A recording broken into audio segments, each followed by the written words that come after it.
Greetings and welcome to In Depth. I'm Dike Rostant. International Mother Language Day is observed annually on the 21st of February.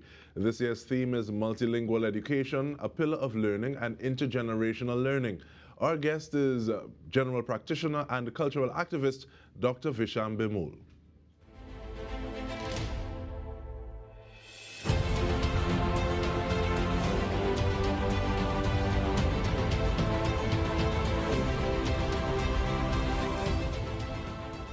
Greetings, Dr. Bhimull. Very happy to be speaking to you on the day itself, the 21st of February. But give us a little crash course now in terms of this day. How did it get started? So I'm not sure of you how much you know the history of India itself. Um, After the World War, um, India was separated from Pakistan. So in addition to being independent, there was a partition. People know about Pakistan, but they don't know about West Pakistan, which is present-day Pakistan, and East Pakistan. So what we know as West Bengal in India today and Bangladesh was actually East Pakistan. Um, as we look at the history of India and Pakistan itself, people know Urdu and Hindi. Urdu and Hindi are essentially the same languages. It's a political divide, political religious divide, you could say. Um, However, Bangladesh and West Bengal are a bit different. They actually speak what we call Bangla in Hindi, or we know it as Bangladeshi or Bengali.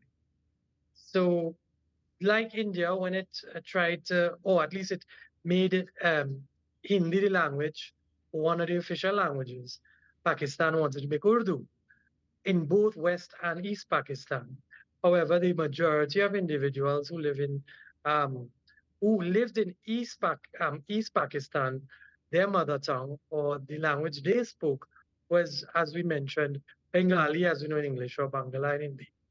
And well, the administration that was in Pakistan wanted to impose Urdu onto these Bengali-speaking people who, at this point in time, imagine us speaking, let's say, English, and we were conquered by somebody else or had a political change, and were forced not to speak English or Trinidad English Creole.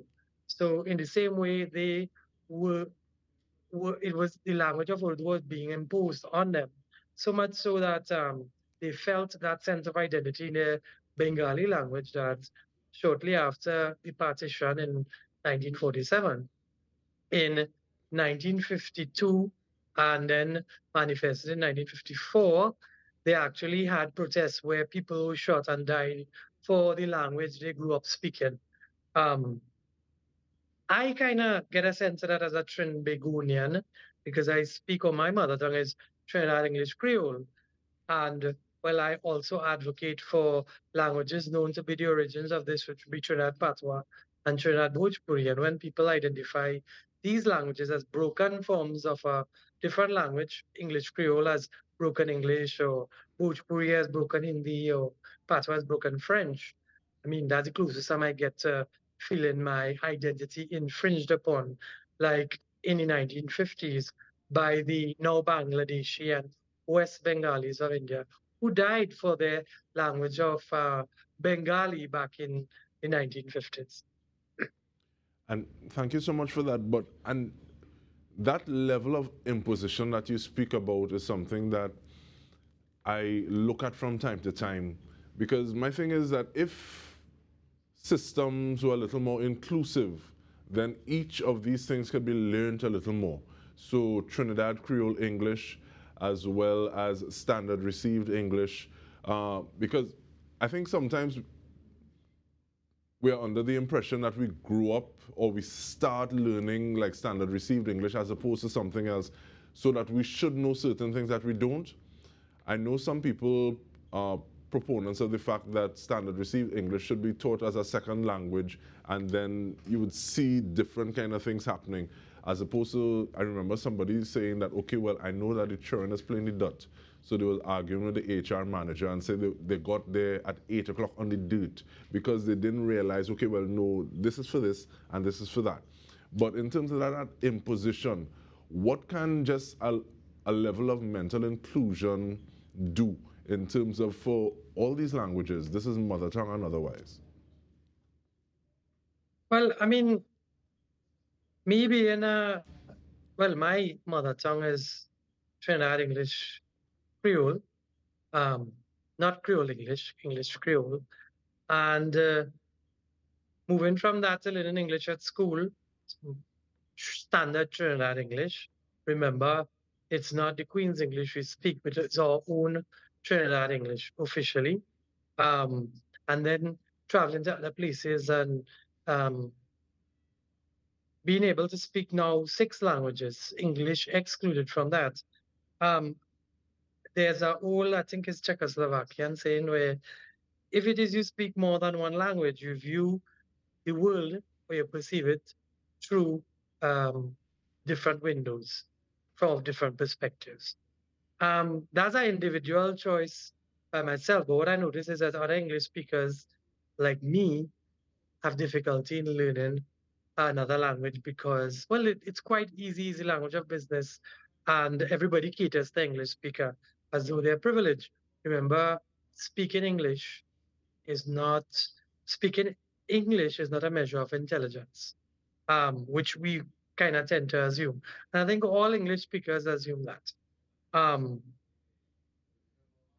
we see it now with regard to the circumstance in Venezuela politically, where the Spanish we would have learned at school find a use, at least in my world.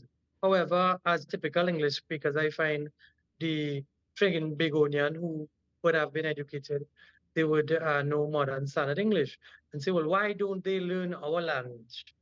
Um, language is actually a element of one's identity. We fail to realize that, like the color of your skin. So that just like during colonial times, the color of one's skin was seen as measurement of how superior and inferior you are, people fail to realize that not speaking the language of particular country could lead to situations only immigrants could understand. I might know it now. Reaching out, I guess, as a person of Indian origin, I felt I needed to know the language of my ancestors and then even learn ancestors, meaning not just genetically, but also being Trinbagonian, because we have Trinidad Patois, we actually have the Warahu languages, Warahu or the Mesoamerican, the Caribbean, Arawak languages. All these have contributed to who we are. And it's quite unfortunate that still, let's say, bogged down by a colonial education system, we don't realize that um, we shouldn't, we are proponents of speaking English. However, our colonial history has made us so diverse that that education system should realize and be reinvented or reappropriated. A renaissance is needed to let our people know that not only Carnival is our culture, but the language we speak also identify us as Trinbagonian. And that is something that we're going to get into when we return from the break. There are two things that I want to follow up on in terms of learning the language of your ancestors, especially with the theme being a pillar of learning and intergenerational learning, as well as the fact that looking at roots and grammar of mother languages, mother tongues, especially the Trinidad English Creole. So we get back to that when we return. We're speaking with Dr. Visham Bhimull. Stay with us. We come back with more.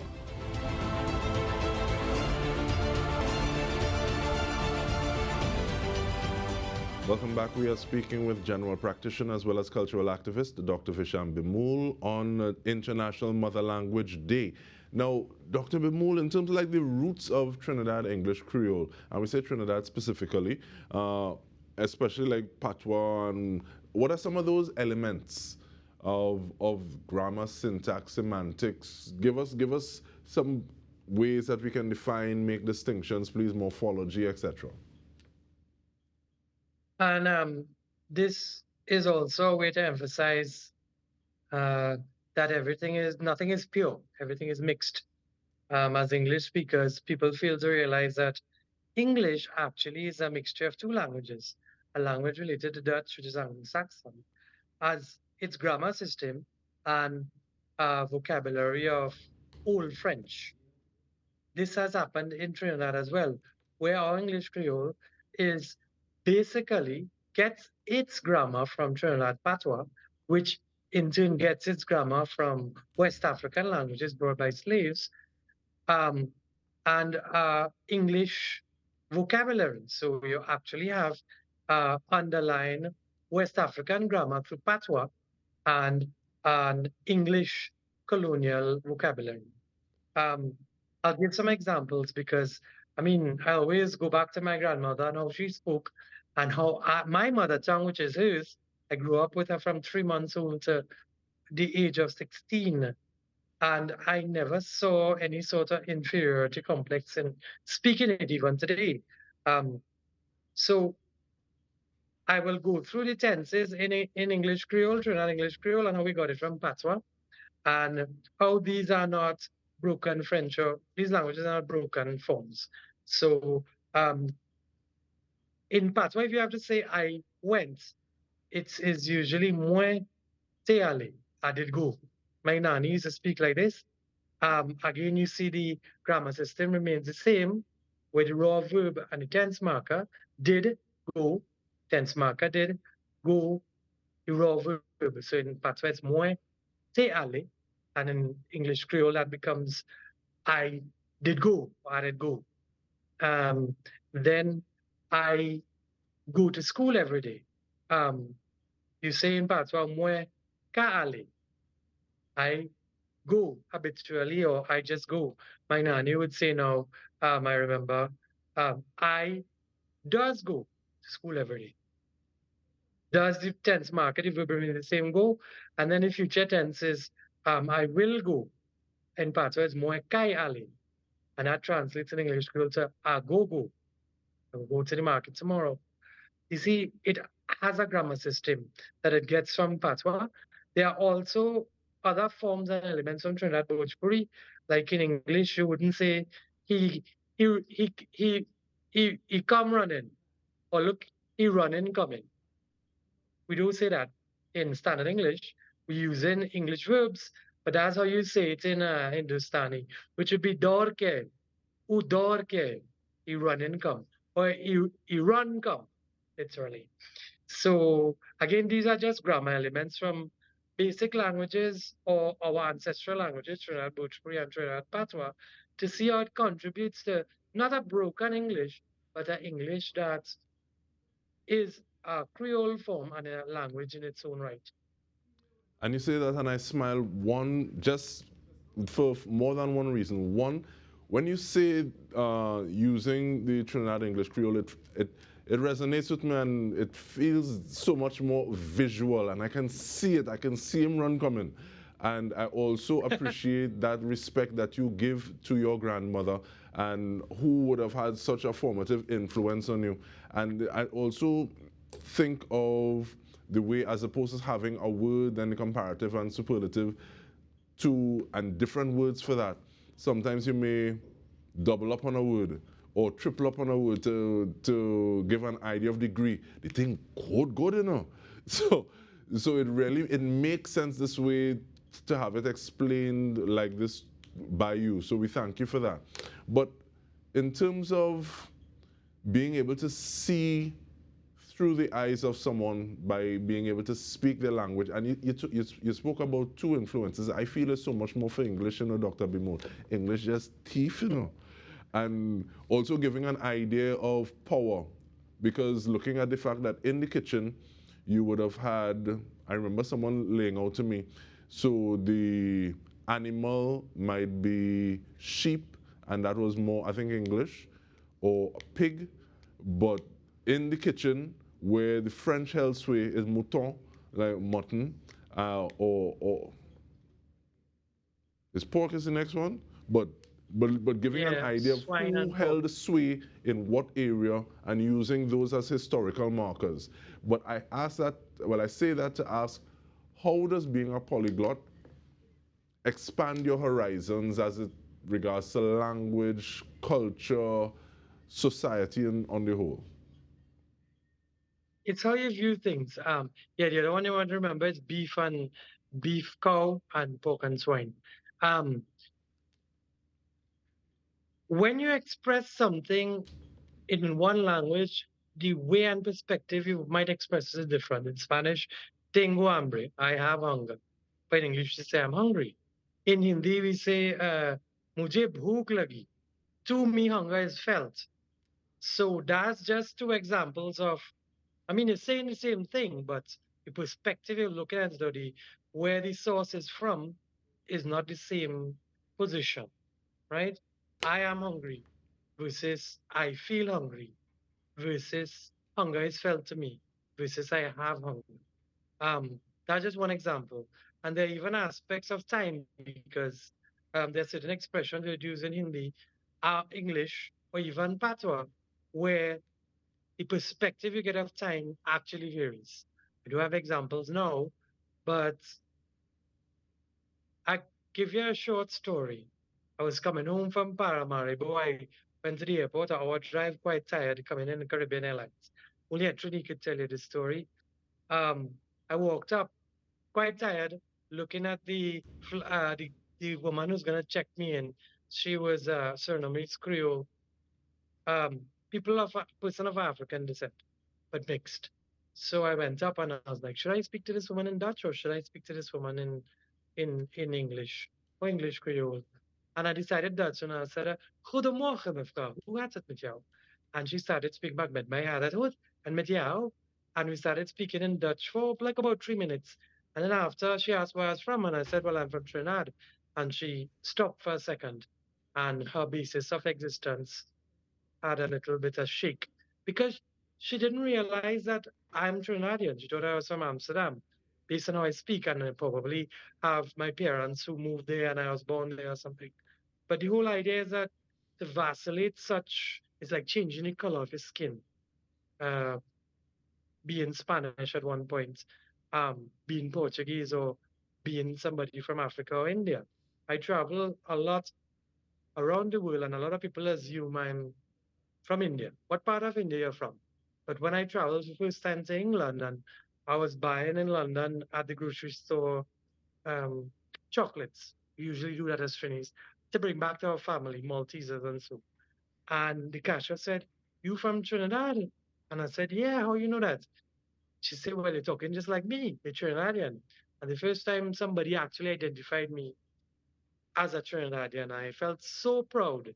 So again, that emphasizes that need for such a day where we are so proud of the way we express ourselves to know that it's an element of who we are and our identity.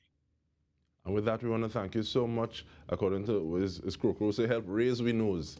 But thank you so much, Dr. Bhimull, for sharing, especially on this day itself, International Mother Language Day. And on behalf of the entire news team, I'm Dike Rostant. This has been In Depth with me. Thank you so much for joining us.